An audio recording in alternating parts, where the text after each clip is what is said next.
Fiddly Bits.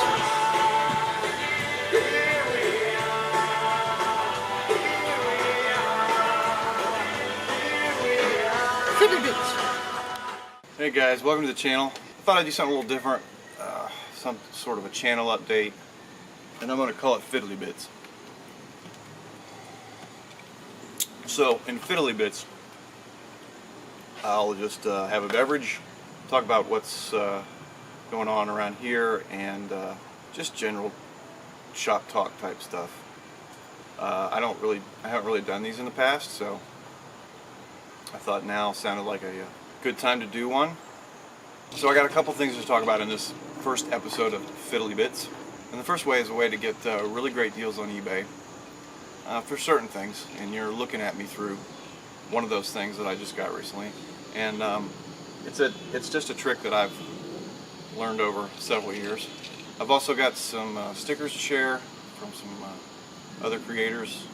And by the way, this sticker behind me, I still have some left, so if you'd like one, drop me a line. I'll put an email address in the description. Use that email address please, and just send me your address and I will get you one in the mail anywhere in the world.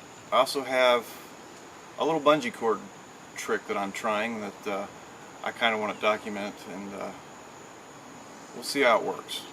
Let's just put it that way. So, eBay. I've been with eBay for about 23 years. It's probably about as long as they've been in business. And I've sold more than I've bought, but I've bought quite a bit on there. You know, before Amazon really got going and was selling lots of different things, eBay was probably a better place, but now that's kind of changed. But one little trick I've learned over the years is that there's basically three types of sellers on eBay. There's your volume sellers. They sell retail basically, or wholesale, or what they call wholesale prices. These are your guys that they're doing, you know, hundreds of thousands of dollars a year on eBay. Then there's people like me. I would say I'm a mid to low volume seller on eBay. I don't want to get into numbers, but I do a fair amount on eBay, but nothing like in the $100,000 range. And then there's the people who sell on eBay casually. Oftentimes identifying those sellers are places to find the best deals. This might sound like common sense, but a lot of these sellers, they're selling stuff for, they're using eBay like a garage sale, let's just say. So a lot of times they're selling for family members, they're selling their old equipment, and they're not really interested in researching what the value of those things sell for, or doing the kind of things that I do, which is trying to, you know, I hate this term, but maximize profit, shall we say. And you know, when I list an item, I do a lot of research on what the market value is for that item. Well, a lot of these smaller sellers don't do that. And one of the ways that you can get a really good deal through these sellers, especially on something like a camera, which is what I'm kind of talking about right now, is look for the words untested. And you might think, well, I don't want to buy something that I don't know if it works or not. Well, do you want to pay half price for something? If you're willing to take the chance and pay half price for it, and it worked, if you're cheap, like me, then this tip might work for you. So this seller that had this camera listed, and like I said, I've done this a couple times, but this is basically the way I try to work the deal. This seller had this camera listed as untested.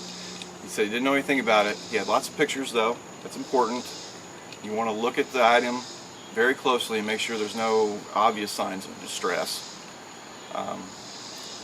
He did not say it didn't work. He didn't say it did work. He just said it was untested.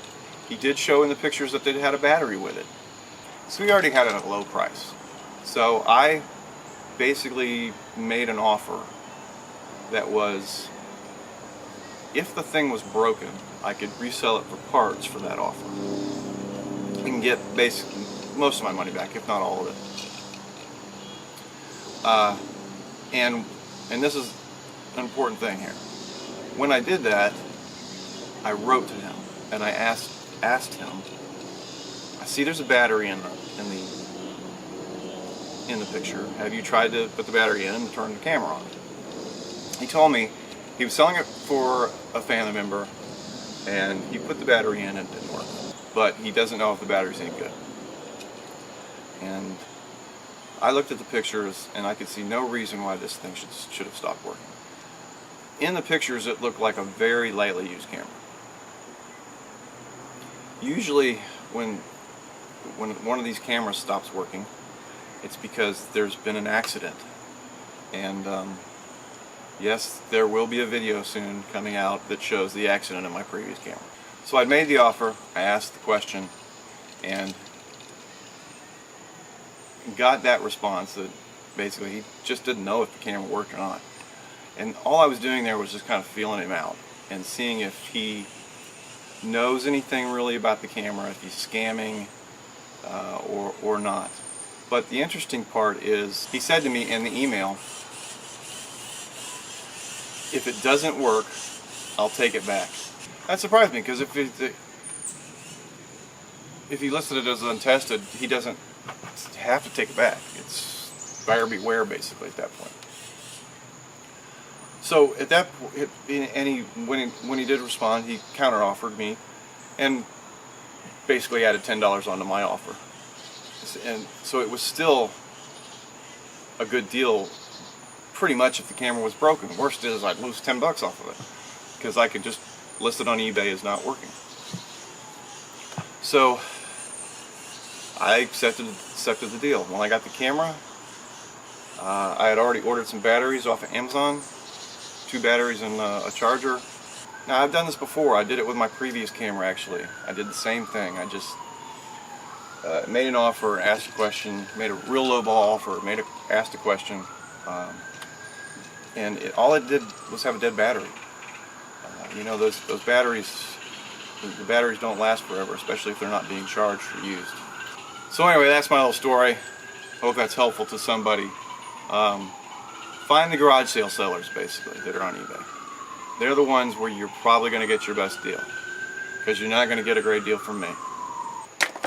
So we got a new mat here for the shop, and this is just a 12 by 18. You know, it's kind of funny. Everybody uses these mats, all these machining channels and whatnot. They use these mats, and I actually love these mats because they're very handy. Actually, I take pictures of parts on them. They show up really well in the photographs. I can show basically how big the part is with the dimensions and whatnot.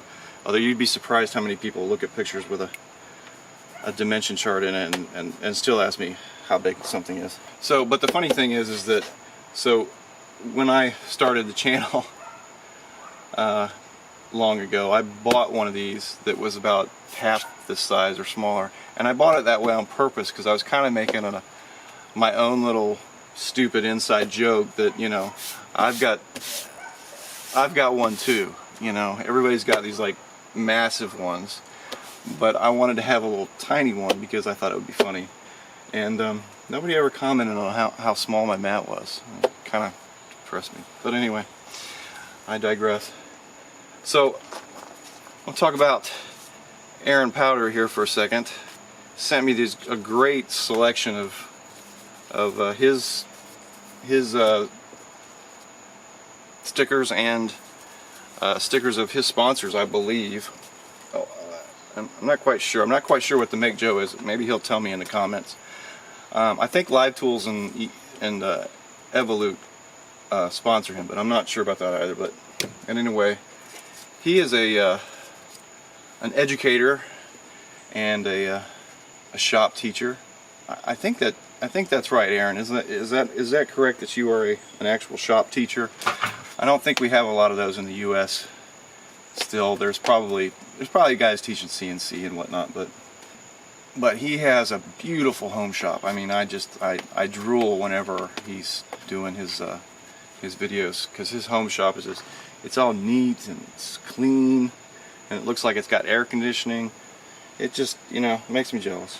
He does some great work. Check him out. Aaron Engineering is the name of the channel, and Aaron, I'm gonna hang on to these stickers because I'm working on something about doing a sticker board or some sort. But I did put one of your stickers up in my toolbox, and also in the toolbox I put up some stickers from Chris McDonald at Chris, where's your... Oh, sorry about that one. I forgot about this one. This is another sticker that he sent me. I'm not sure who Blue Hands Video is. I need to look that up, actually. Aaron sent me this as well. But Chris McDonald sent me some stickers a couple months ago, and I don't do these sort of shop update videos very much. I just never did them. So, and you're probably thinking right now, well, I kind of know why. I mean, he's just sitting there rambling on and on while drinking tea. And yep, that's what I am doing. So, but Chris McDonald at Just One Guy Metalworks also has a great channel, does some funny videos. He's got those emojis working for him. Go check him out, and check out Aaron. Great guys, great channels. They're also on Instagram as well. I am on Instagram, by the way. I'm trying to get more active on it. So, last thing I want to talk about tonight, bungee cords. So I can't stand cheap bungee cords, and that seems to be all you can buy anymore. You get them in these little containers. I'm sure we've all seen them. They've probably got 12 different brand names, but they're all made in the same place, and they all last, you know, maybe a year outside if you have to use them outside. And I do have to use them outside because I have a canopy area that I'm sitting under right now that is bungeed and tied. It's my little outside shaded workspace. It's, you know, got area for breaking down motorcycles or working on car parts or working on motorcycle parts or whatever I need to do. It's a dirty area is basically what it is. So I use these things, and they last maybe a year outside, but probably more like 6 months. It's just that after a year I finally start noticing that they're falling down in my face. So I thought of a new plan. I'm going to give it a shot. So I took some of those crappy ones and I saved the hooks from them, and I bought some of this. This is military spec paracord, bungee paracord. It's 1/4 inch. Got off Amazon, obviously, but this is the important part. It's made in the US and it's guaranteed military spec. So it's basically the same thing the government's buying. Whether that's good or bad, I don't know. It's also made by a US company who is veteran owned, which, you know, I support the vets. You know, my dad's a vet. So it's really simple to make, and I think just from cutting them, I got a cutting board here. I'm cutting off to the side. Just from cutting them, they are I don't even know if that's going to focus on there, but you can see maybe how many strands of whatever fiber they use in these things. Feels really strong, really high quality, and it's really easy to make, especially if you have some of these old the metal ones that have the bungees that have the metal hooks like this, because you just cut the old junk out of them and put you a knot in the end. And then I usually will take or not usually, I just did this. It's the first time I've done this, so it's not usually. What I found that works best is put a knot in them, just any knot, and tighten it up real well, and also burn the fraying edges. That just takes those frayed edges, burns them together, melts them together, so they don't fray anymore. And that's it. Of the 20 I've made and already put up, I had one where the knot actually slipped through the metal, and so then I just took them all and I took a hammer and just slapped the metal rings so that they closed up a little bit, and I didn't have any more problems after that. So this roll was 100 feet, and I think it was less than $30. And like I said, I made 20 2-foot long pieces already, plus this one which is about 15 inches long. No, excuse me, it's about 18 inches long. We're going to give this a test, and we're going to see if this high quality, known high quality, or they say it's known high quality, see if it is more durable, lasts longer. It's supposed to be good to 150 degrees and down to 30 degrees. And I don't expect them to last 10 years, but I expect to get a couple years out of them. That's my goal. And I'll pay a little bit extra. And honestly, it probably isn't extra if you have the hooks. You know, for what you will get out of one of these rolls, it probably wouldn't be. You're probably paying, you know, 30 cents a strap, a 2-foot strap. So I'll let you know in the future if this works, if they last longer. And I was just playing with a carabiner with this stuff too. We can actually make for like extension cords, that kind of thing. You can make little straps for them to hang or keep them together. Why isn't that melting together? Anyway, just kind of thinking there what you can do with what else you can do with this stuff, because it looks like I'm going to have a lot left over even after I do make a few more. So, and of course you don't have to buy 100 feet. I wanted the spool. So alright guys, that's going to do it for the first episode of Fiddly Bits. Reminds me of Monty Python. And now for something completely different. Fiddly Bits. So if if you like this sort of content and you want to see more of it, then leave me a thumbs up, like, put a comment below, and we'll hang out and have a glass of iced tea or a beer or whatever in the future. Thanks for watching.